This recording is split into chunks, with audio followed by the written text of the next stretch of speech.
5 friends and recreating his fabulous memories. This lasted for about a week until our mother got wind of our plan and panic ensued. She called each of us individually and insisted that we call this party off. She was convincing, but in the end, where am I? She was convincing, but in the end, we honoring both of our parents with a special night surrounded by friends and family was the perfect way to show them just how much they mean to us. At that point, we were happy to say something to our dads in the words of everybody's favorite Republican candidate, Donald Trump. You're fired. And with that, the party for Mom's 70th became the party for Mom and Dad's 70th, and here we are. Before I pass,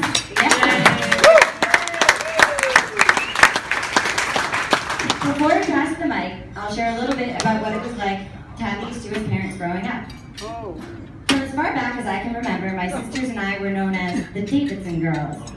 I never thought much of it until we found ourselves meeting new people or sitting down at a restaurant. Upon seeing the 5 female versus 1 male situation, someone would unfailingly come up and say, "Oh, your poor father, how does he manage?" To which our father would unfailingly respond, "I gave up a long time ago and decided to be gay."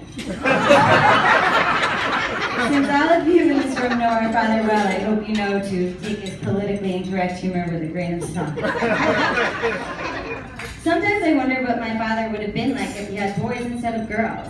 He was the type of father who told jokes, sang bizarre, nonsensical songs, would throw us 10 feet in the air to do a backflip in the pool, and would bribe us to give him a head massage while he drove the car. But what would it be like with a boy? He's not the type to fix a flat tire or throw a baseball. Based on some stories that some of you in this room have shared with us, I can think of a few things from his childhood that he might be able to teach his son. The first would be, obey your parents and go to bed. It sounds weird, but I'm going with it. Apparently, our father started expressing his willfulness at a young age. When Ed was a toddler, Nana and Grampy were known to throw fancy parties at their house in Arlington. Their friends would dress up and enjoy live piano music in their giant living room. My father was too young to attend the party. So when they put him to bed, they added some extra I'm sorry, I just heard this story today and it's so weird. Added some extra insurance by tying him to the mattress. Young Ed was not pleased to be missing out.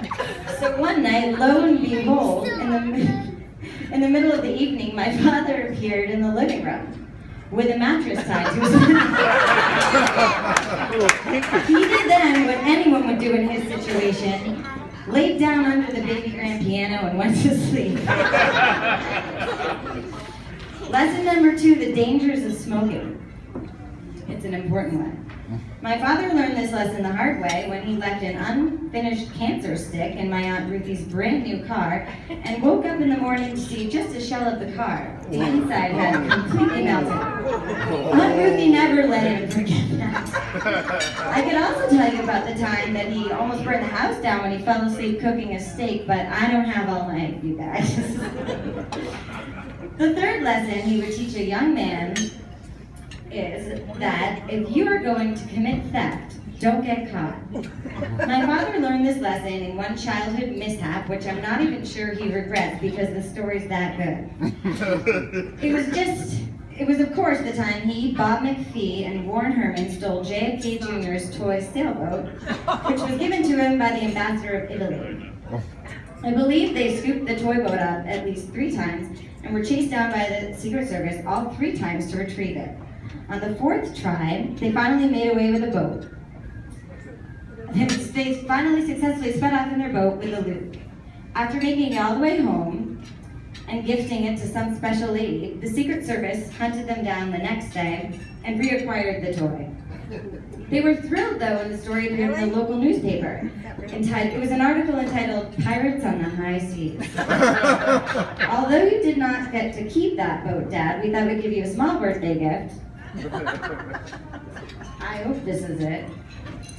Is this a photo? Oh, wait, nice. It was? They said this was a boat that the ambassador of Italy gave the Kennedys. It's in the Kennedy Museum. Yes. It is? It's the boat. Well, it is now. It is now. It is now. Dad, you were trouble. It's a good thing that you ended up with 4 girls because now you have all of us around to constantly keep you in line. Enough about Ed. Mom, did anyone ever ask you how you managed with all of that estrogen in the house? We didn't always make it easy on you, but you didn't always make it easy on us. Yeah. Great. Oh, She made any friend taking us up in high school come to the house, shake her hand, tell her where they were taking us, and confirm that they would not be consuming alcohol that night. Good for you. Needless to say, nobody ever wanted to pick us up. Not only because they had to talk to our parents, but also because our curfews were 2 hours earlier than everybody else's. If we ever did get caught doing something wrong we were not supposed to be doing, you can be sure to hear our mom's patented scolding. Davidson girls do not behave that way.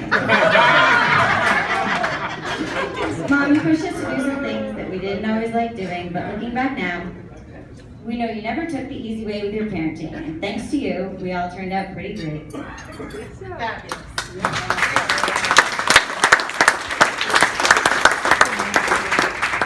We have a lot to thank you for. Mom, thank you for being a role model for your strength, discipline, and ability to multitask 10 to 12 things simultaneously. Dad, thanks for your sense of humor, your stubbornness. I was wondering why you were thanking for that, though. Thank you for your stubbornness and for the example you set for us with your work ethics and values. Mom and Dad, we love you so much and appreciate everything that you've done for us. And with that, I will wish you a very happy birthday and pass the mic on to my Aunt Joni, who can elaborate more on what the Davidson girls do not do, but the Bercoloni girls just might have done.